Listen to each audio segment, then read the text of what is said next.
Okay. Well, my name's Judith Stratton, but when I first started sailing, I was Judith Hamilton. That was back in 1994, and I was fully sponsored by Girl Guides, and I did a trip from Portsmouth to Ipswich via Fécamp in France and Amsterdam. My first trip, I'm Richard Stratton, sorry. My first trip was in 88 or thereabouts, and I'm just trying to remember where it was from. I think it was from Portsmouth to Le Havre. I'm not quite sure where we went because it's a long time ago. I was sponsored by the local committee who got me involved in going on them, and I eventually became a member of that local committee to help sponsor other people go on the tall ships at the same time. How did you say you got involved? I got involved through the Girl Guides. They used to sponsor 2 places from the northeast each year, and I turned it down when I was 16 and then decided to do it when I was 18. I think one of the best experiences I've ever had. All girl trip. How many were on them again? There was 13 at watch. Yeah, 13 in each watch. And I just remember... That included the watch leader. I just remember halfway through the trip going and sitting on the aft deck to sit and talk to some girls who I'd only met that trip. And they all turned around and said, well, we really admire you. And I said, well, what on earth for? All I've done is sat down and talked to you. And their comment was, yeah, but you've come and sat and talked to us. Not everybody's doing that. And I said, well, it's a very small ship. If you don't talk to each other, you're going to have a very lonely time. And we just kind of gained the friendship from there, because I actually only knew one other person on the vessel at that time. Yes, during my first experience on them, you have to talk to everybody. You're living in such a small space, all together, in what was called the half deck. And if you didn't get on with people, well, that's a problem, a very big problem within the ship itself. Yeah, there was 42 people in the half deck. Yeah. If everyone was in there together, it was a wee bit of a squeeze. But that was half of it. It was the climbing over each other. To get into the bunks. And try and get past each other, trying to eat down there while others are sleeping. And all at a 45-degree angle. So that was always good fun. Food everywhere. Yeah. You soon learn to sit on the high side and watch the food go flying over the people opposite you.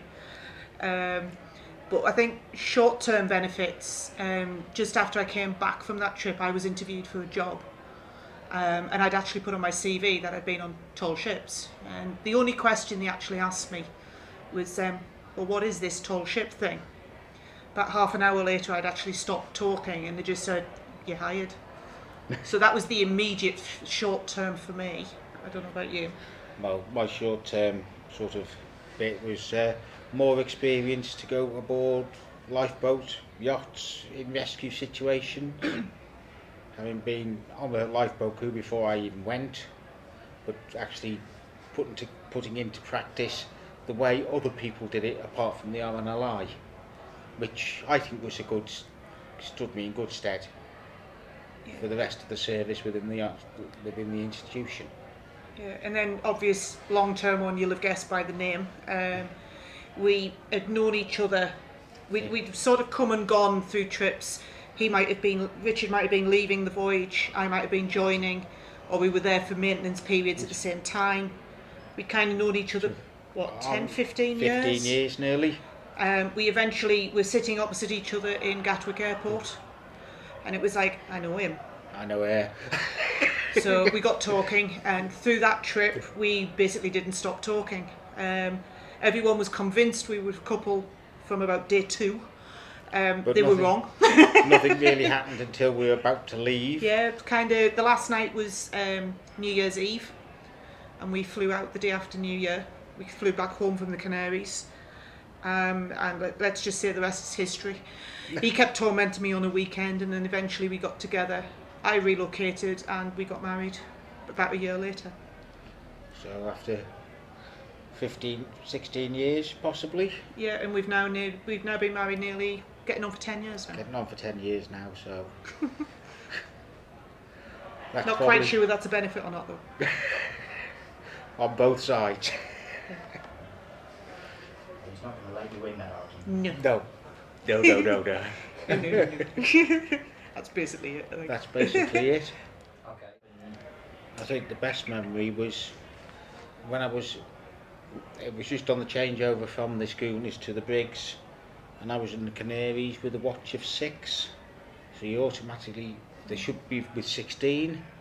I had 6. You automatically lose one to the galley, and we managed to get all the sails on a brig set, which is 18 sails, in an hour and a half. That was my best memory with 5 and myself. That's good.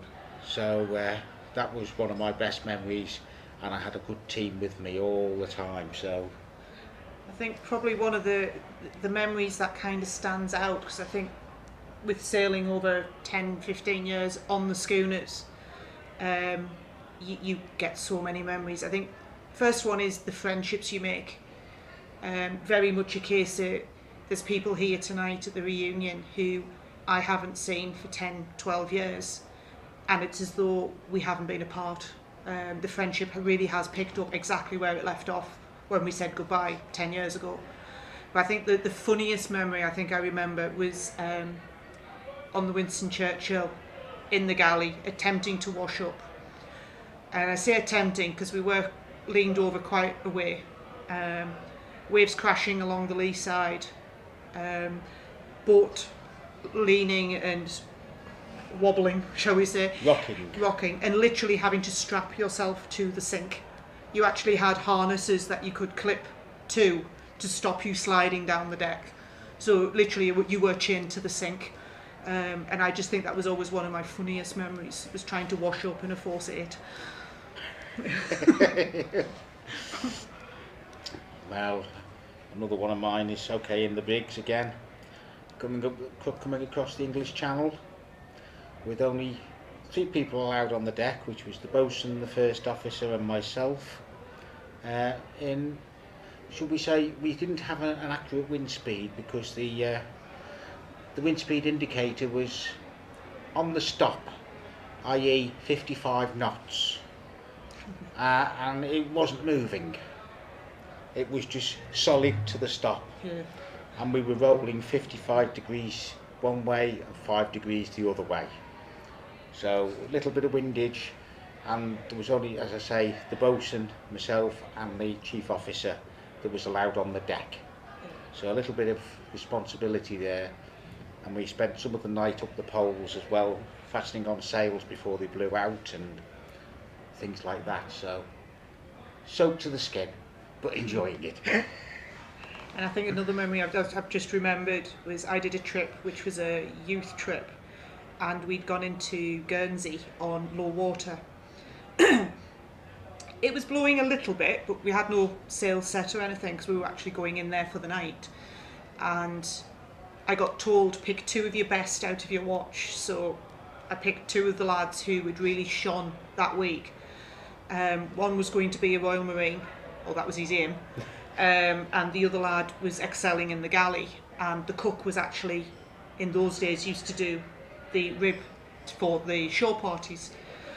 So it was myself and the Royal Marine ended up getting put ashore. So that was a good 16-foot climb from the boat to the shore, because it was in at low water. And then I remember the Churchill came in, they threw us a line which we caught, and we hauled in the mooring line, and we kept pulling and got told to keep pulling. By the end of it, I think we had 3 mooring lines flaked out on the quay wall alongside us, and the Churchill was busy going back out of the harbour. Because it seems as she'd come in, she'd touched bottom, so they had to then go back out into deeper water to check her, make sure she wasn't damaged or leaking. And we're standing on the quay wall thinking, well, hang on, where's she going? And I think all you could see of me was my eyes, because we had horizontal rain coming in. We eventually got in and tied up alongside. The rain stopped, thank goodness. We all went ashore for a little light refreshment, thinking, how on earth are we going to get back down that 16 foot? But when we came back, we were actually able to just step aboard because the tide had come in so much. The vessel was actually level with the quay wall. That's the rise and fall in Guernsey. Yeah. I certainly saw it sort of towards the end of the schooners. I don't know about you, but I certainly did some trips where it was young offenders or people from disadvantaged backgrounds, quite severely disadvantaged as well. And I remember one of my watches, I watched this young man walk onto the vessel and just looking around as if to say, what on earth is this? Why have I been sent here? This is a God-forsaken place. I hate you. And I was his watch leader, and I think as the first couple of days were rather difficult with him because he didn't know anybody else either, which didn't help. And as we progressed, you suddenly saw him gel with, well, two of the girls on board. They kind of took him under their wing and became friends with him. And he was along the rail being sick with them. You would see him helping out peeling spuds. And it was just one of those where at the end of the trip, he'd gone from this young man who wouldn't really want to talk to anyone, didn't want to be there at all. He'd been sent, it wasn't his choice. But you saw him going off to go to the train station, arm in arm with these two girls, and in a line of about 10 of them. And to my knowledge, they are still the best of friends. And from what I understood, meeting a couple of them later on, a few years later at a reunion, he did very well for himself. He turned his life around completely. And it's things like that, because I think it was, I often used to joke it was a residential with a climbing frame on top that you just could not get off. Because if you're in the middle of the sea, there's nowhere to go. Well, I had one with three offenders on before I met you, Judith, and they turned their lives around as well, all three of them. And they were put in different watches, but all three of them changed their lives around, actually got out of trouble, didn't end up going to prison again, and now all happily married and living in 3 different parts of the country. Yeah, and there's a couple of others that have come through as being in my watch. One who has been sailing recently as 3rd officer or 2nd officer, Fliss Green. Oh right, yeah. She came through as a... She's chief officer now, right? Chief officer now. She came through as one of my watch in 99, I think it was. And she's never looked back since.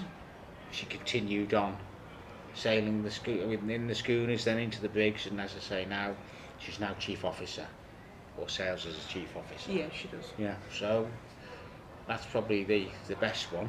Yeah, and I think another one which was an adult trip out in the Canaries, so nice and warm, or at least it was during the day anyway. We'd been on board a week. It was a 10-day voyage. It was an adult trip actually, so I was actually one of the youngest ones on board. I think the average age of my watch, if you didn't include me, was something like 63, and if you did include me, it only dropped to about 58. So we were quite an older team on board at that time, and we'd been having fun sort of the few days before in various ports around the Canaries, and we were coming back into Gran Canaria at that time, and just as we came around the lee of the land, we picked up one of the acceleration zones, which is where basically the wind sort of comes around the island and then suddenly speeds up. And we came into that with a little bit of sail up because we were in the process of taking it down. There was a girl on the leeward deck holding onto the vang of the main gaff. And as the ship lurched, obviously the water came up, probably about halfway up the deck.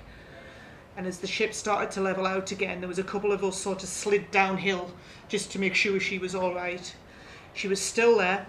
She was still holding onto this rope for dear life, absolutely killing herself laughing. She was soaked to the skin. She'd actually submerged completely, but she was just she just couldn't do anything but laugh. So we were really pleased she was all right, but we just stood and laughed at her as well. But I'm sure you've seen some of them as well, because Well, you did the hurricane type Yes. trip, didn't you? Yes, that was when we had to batten down all the hatches, purely because we were getting down flooding. You better explain what down flooding is. That is where, on the vents on the side of the ship, they have covers over them to stop water ingress into the accommodation down below. But they weren't closed because we didn't expect the amount of lean on it and seaway. So we had to quickly close all these vents to stop it going down into the hull of the boat and theoretically trying to fill us up. So that was another one silly day. But that's how life is. Yeah. And I still remember one trip. Okay, I think the only other memory I would like to say about when Richard and I knew each other, this was before we got together as a couple, and I'd gone up for a bit of a maintenance weekend at Leith. Leith, yes. Yeah, in was it Leith or was it Greenock? No, it was Leith. It was Leith. Like We'd gone up, and the Churchill had actually come back from a trip across the North Sea, Esbjerg or somewhere, and she'd developed a hole in her chain locker. And the first anybody really knew about it was there was water coming through one of the hatches in the accommodation in the half deck. One of these supposedly watertight hatches. Yeah, there was actually water coming through it. Every time we went off a wave, water would spurt through the handle hole. As you can gather, he was on the trip. I'd actually come up to help to repair some sails because they'd blown out a couple of sails. So I'd actually gone primarily to help with that for the weekend. And I just seem to remember the chain locker in the dry dock was literally just the skeleton. They took every plate out of it and put brand new in because they discovered how much of it was rotten. But I think the funny bit was the fact that the Malcolm Miller was in the other dock because she'd been somewhere and one of the braces had caught on a lamppost on the quay wall, and the captain had kept the ship moving ahead, and it bent the yard so much that it snapped and actually bent the mast. Yeah. So when I'd got up, but no, the Miller was in the other berth, missing a mast. Or was it two that were actually on the quay wall in the end? No, there was only one as far Only as the one. I can remember. And I just remember Richard was busy pulling apart an engine that needed to go for refurbishment. So both vessels were in a bit of a disarray. But it was just the funniest weekend I think I've spent on the schooners. It was quite funny for me as well because I think you were with Barry on the Miller. No, I was on Churchill. No, I was on the Churchill. So was I. But I was taking the generator out the Churchill with Sim. Yeah. And we, on the way in, we had to run off one generator for all our power because before we got in to the dry dock and everything, we'd started stripping the other one down because we were expecting a new block, which is the basic of an engine. So we had to take everything out of it to make it as light as possible. And take companionway ladders down and everything to get this engine block out of the engine room. Yeah, I was going to say, I remember Barry being at the top helping with the rigging of it Yeah. to be able to get it through the companionway. But the thing is, we had to move it from the other side of the hull, across over the two main engines, and then up through a companionway. So we tried to sling it across the engine room, and bit of a laugh. So it was a bit of a busy weekend, that one. 2 days ended up as 5, I think. Yeah, but I had to go home on the Sunday night. I should have gone home on the Sunday night and decided to go home on the Tuesday morning. So, but a bit of a laugh, bit of a joke. Then you're just asking for more work, aren't you? Yes. Decided Yes. To stay. Yeah. Yes, you are. You've got to be smart in that. Oh yes. It's better than going to work though.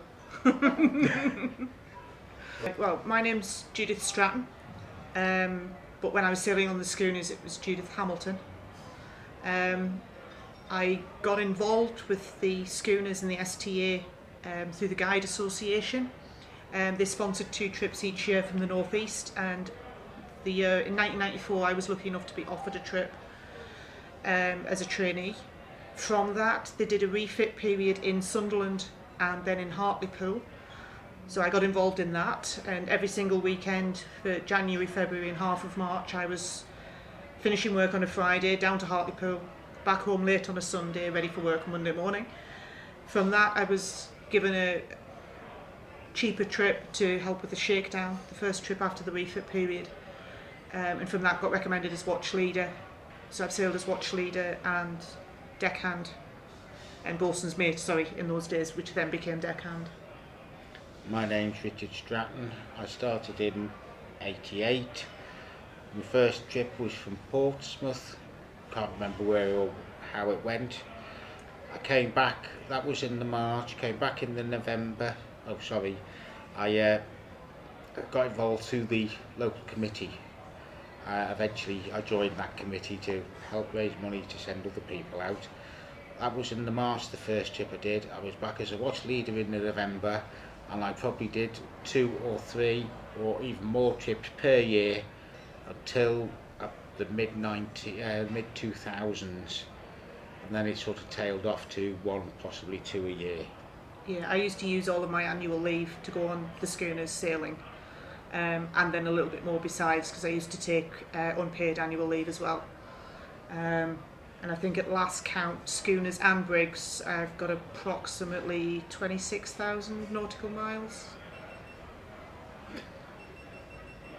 I've probably got a few more thousand miles than that, but I'm not going to dare count or think about it.